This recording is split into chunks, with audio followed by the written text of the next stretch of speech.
Talking politics, cats and dogs. Talking politics, cats and dogs. Talking politics, cats and dogs. Hey everyone, it's time for the kids to go back to school. I know a lot of parents that send their kids to the brick and mortar locations are very happy right now because they get a break. Cyber school parents, like my husband and myself, are less excited because while teachers focus on teaching the class, we have to make sure our children are actually in their desk instead of spending their entire class in the bathroom. We have to figure out where to organize the giant boxes of materials that the school ships to us every year. And that's also a headache since a lot of the teachers will use interactive online programs, so most of it doesn't get used anyway. One of the biggest criticisms of cyber school is that the kids don't learn very much and spend a lot of time during non-school related activities, at least according to the 2018 video essay by Vox called The Problem with Online Charter Schools. Vox based their critical reporting on the subject on a very flawed 2015 study by the Center for the Research on Education Outcomes, or Credo. I'll briefly address my problems with the methodology of this study today, but it probably deserves its own video because there's a lot to talk about. Vox and Credo are pretty representative of the counter movement against school choice that many Democrats have included in their platforms, including former Pennsylvania Governor Tom Wolf. This is absolutely a topic that can sway votes. Even though Vox and Credo focus on K-12 as a major player in cyber charter schools, it's very hard to reconcile what they say with the reality of how those schools have worked from our family for the last 7 years. Our K-12 school is incredibly strict, and they have draconian attendance policies where if you're a little late to one class, they mark you absent for the whole day. Our main complaint as a family has been it is too intense schedule for young children. One year, one of my sons had an hour-and-a-half math class in first grade, which would make me cry. That is way too much math for a first grader. They also have a very tough curriculum, and my kids have had science class with technical languages and like hypothesis and anemometer. It's the thing that measures the wind direction speed in kindergarten. And it's continued to be a tough class that doesn't dumb anything down. As my children have gotten into older grades, the teachers have been more strict about wanting everyone in class to turn on their cameras. Some of that is because they have less interactive activities for the whole class, and the classes are more lecture style, and they want to make sure the children are actually paying attention, which is always a valid question. So if the curriculum is challenging and the teachers are pretty strict, why is the school that my sons have spent 6 and 7 years in rated 2 out of 5 stars and in the bottom rankings of state testing? And why would the Credo study think that going to cyber school is like missing a full year of instruction? The thing about this badly rated charter school is they generally have one teacher for every 12 students.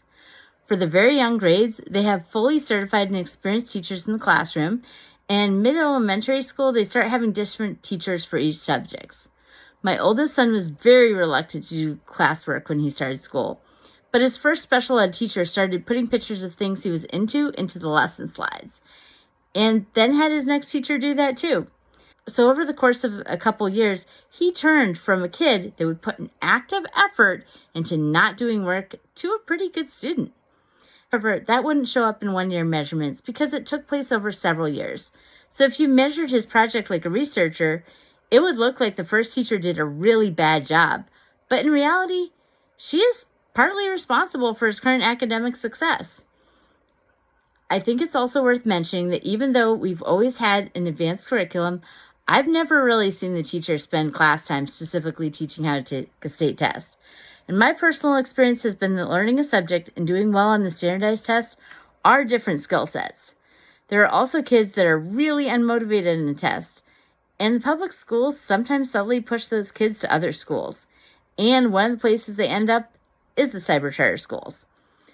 Our first family coach sat as proctor for one of the state tests and watched the students fill in tests as a design, like a smiley face or a zigzag.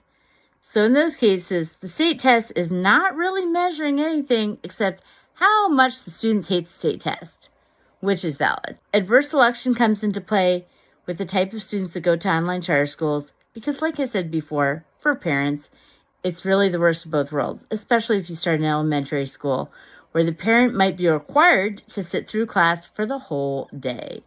So most likely, you're going to choose online charter school if there's a really exceptional circumstance, and most of the time, the situation is going to interfere with learning. A really common situation is the student will start a medication for a behavioral issue, and the side effect will be they're really constantly groggy. I'm really happy to say that most of the administration and teachers in our school have been really supportive of us, our family, personally not using medication, partially because the teachers can just mute any disruptive students and move along with class. The bottom line is the type of student going to online cyber school will at least have a period where a reasonable person wouldn't expect them to be acing the standardized test. Since a lot of people go in and out of those schools every year, the school won't always get credit for progress that might take longer than a year to be noticeable. And for every student that goes to an online school, that's a potential bad score that's leaving the brick and mortar schools. The brick and mortar schools are artificially getting their scores raised by all these failing online charter schools, taking the most difficult cases off their hand. I think it's also important to talk about those exceptional circumstances that sometimes happen because of failure and lack of accountability in public schools. We had our oldest son in a brick and mortar school for 2 days, and in that time, there were 2 separate incidents which the school would not address. We found out about them through a child that had just started kindergarten telling us about them, and also because the school bus was 2 hours late to drop off the students. Now, if you've tried to address an incident that you, the parent, didn't personally see, you already know what the administration is going to say. It's going to be, okay, what proof do you have? Your child's word will not be considered credible. And you aren't allowed to go observe the class, so you won't have any other source of information. You aren't going to be able to have the child take a phone and record any incidents. And the point of this burden of proof is it's going to be pretty much impossible to prove anything, because if the school district admits wrongdoing, it could be an expensive lawsuit. Now, once the child is in a virtual environment, sort of the opposite things happen. It's pretty standard for all the classes to have recordings. So if the teacher says something that the parent would object to, the school already has a record. Most of the times I've listened to the recordings, I've just been impressed by the detail or how the teacher explained the concept. However, there's a certain breed of teacher administrator that would go from brick and mortar school to a cyber school and get really mad at the parents because they know what's going on in class. My husband got into it with one of my son's IEP case managers because she said my son had violent tendencies and could be a potential school shooter in a cyber school because he likes the military.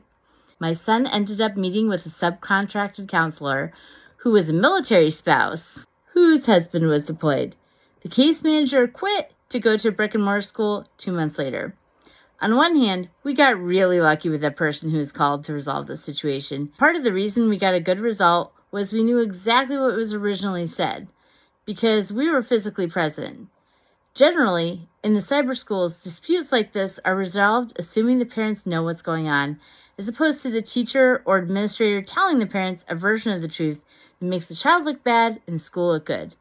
The bottom line is in brick and mortar schools, they just don't want to be sued. So while people have different experiences, by their nature, charter schools have a less standardized experience than public schools. My experience with the public charter school has been so radically different from the experience described by Vox, Credo, and Democrats, I have to conclude that this is deliberately deceptive. Because there's definitely some flaws in those schools, they're just not the ones that are being described. My main issue with the Credo study is as soon as you look at the methodology, there's serious problems that jump out. The most obvious one is that it's claiming it compared equivalent schools, but the cyber schools are a very small sample compared to the public school sample. If you've worked in customer service and had the management pressure you to get surveys, you'll have heard many times a larger sample size is going to negate the bad scores that are outliers. But if you only get a small pool of responses, those bad outliers are going to drag your scores down. In this case, there's less than 200 online charter schools, being compared to over 1,100 brick and mortar schools. So the public schools have an advantage to even out their bad scores. On top of that, Credo also had trouble defining what an online charter school was. and they said there was no government list telling which schools fell into this category. So they put together a list based on internet searches. They categorized cyber schools as having absolutely no hybrid class.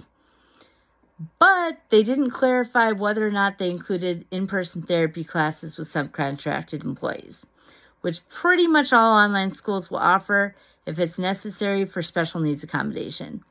So this definition is pretty meaningless, but unless you have a special needs child going to a cyber charter school, you would really have no idea how sus this is. The last thing that jumped out of me was the factors they used to make the schools equivalent didn't really do that. They used percent of students in poverty, percent English learner students, percent special education students, and percentages of different races. However, they didn't look in rural and urban environments for comparison, which kind of makes the data worthless because you can be poor and ethnic in both of those environments. You have a very different experience depending on whether your school is in disputed gang territory or if your school is surrounded by cows. So that was a lot. And if you got to the end of this video, thank you for sticking with it. Let me know what your experience has been, either as a student or educator in either brick or mortar or cyber charter school. Even though this was a tough topic, I think it's really worth exploring because our children are our future. Please like and subscribe, and I'll definitely try to integrate any feedback I get into future videos.